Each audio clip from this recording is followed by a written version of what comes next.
paguman nato na kuyapan. Do not further harm. Wala ka nakakita natuok na siya.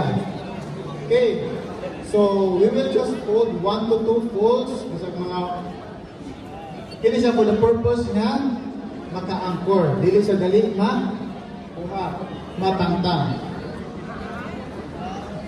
Makita na naman ninyo nga naay pinipian diya sa tunga, muna siya yung atong i-center. So, then, overlap lang sa likod. Fold sa. Overlap lang sa likod, then sa tubangan ng aturang square knot. Left over right, right over left. Okay. Chin. Dili lang ang chin. Nada din chin. Okay. So, nakaano na siya ato ang apex. Twist.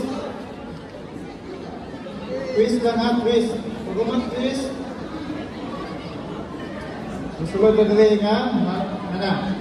Twist, then happy birthday! Then, itago diri sa sulod. Okay, ang ato ang mga ends, taguan na to. Go through kayo.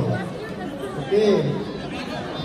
Naarap po siya gamay na space and ang likod ma-expose sa mga elements or mga dust and prevent infections.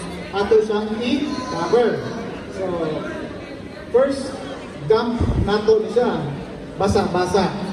Para pag-abot sa hospital, dili siya magtakot. And ato na po siya i-communicate kay what if may ugugot na dahil siya, mag-anak, mag-listen po